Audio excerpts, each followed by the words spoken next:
Doug, first of all, you got to give a little credit to Trimblecheck for coming in here and throwing a scare into you guys, right?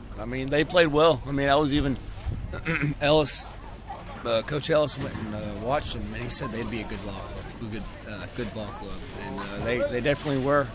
And it wasn't really surprising as how good they were. I mean, we were kind of prepared for it. They worked the ball real well, and I mean, we knew their game plan. We knew exactly what they were going to do, and that's why we did. Yeah, we adjusted a bit. We were kind of, I think, more nervous today than what we were, last Friday against Crowley. And you can kind of see that we weren't closing in as much. But I definitely made sure they knew that at halftime when we got our break, and told them the only thing that we need to correct is to really close down the pressure, and that'll turn into our favor, and it definitely did. I was talking to Michael Horn just now, and he talked about how, third round of the playoffs, the program's getting back to where it's just good old Granbury soccer again, and now you can look at the pictures of the other teams on the wall, and you can go, hey, we're right there with them. No, he was exactly right. I mean, you can go back and look at all of our records, and you can see this is typically where we are. Is second, third, fourth round playoff team, and these guys have worked hard to get there, and they're definitely that caliber. I mean, even beyond third round, I can see it. I know they want it. And how about Vasquez comes up to the varsity and broke his arm? Broke his arm in a club game, and comes out and tonight scores a couple of goals and tied the game. I mean, you guys were right on the verge of coming in here and pulling off an upset. I had a couple of JV's guys come in at halftime to give Taylor and Thomas a bit of rest because they didn't see any rest time in the first half, and I had them in there just basically I wanted my starting strikers to get a rest, and they provided a huge spark.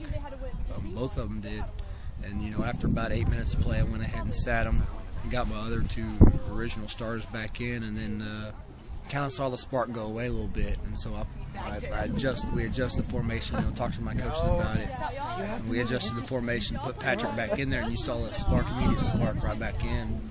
And I think some of it is a little bit lucky, but I think the majority of it is great skill and knowing where he needs to be.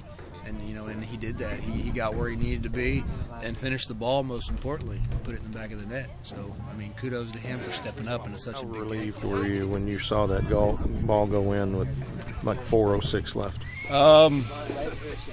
I was a little bit, but I would have been more relieved when the buzzer went off. It was still 3-1, and they put one back in, and then you're thinking, okay, here we go. Okay, now the ball game's back on. But I was a little bit relieved, but not totally. And I was just waiting for that final buzzer to go off. So. How relieved were you when Patrick forced that overtime? That was great. I think it was probably a lot of prayers answered when he put that tying goal in.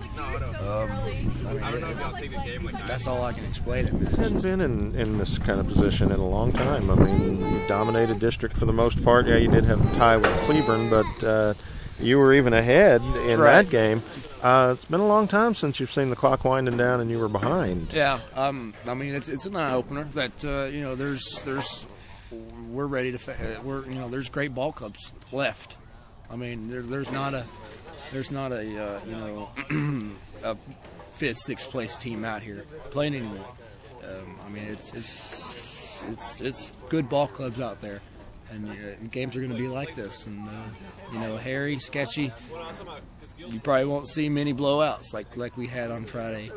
And these guys have got to know how to act in a situation like this. When it's really close, you got to keep your composure and keep playing, whether you're up 2-1 or whether you're up a goal or down a goal. You just got to keep going until that final buzzer goes off. If you're on the losing end, you need to act a bit better than what they did.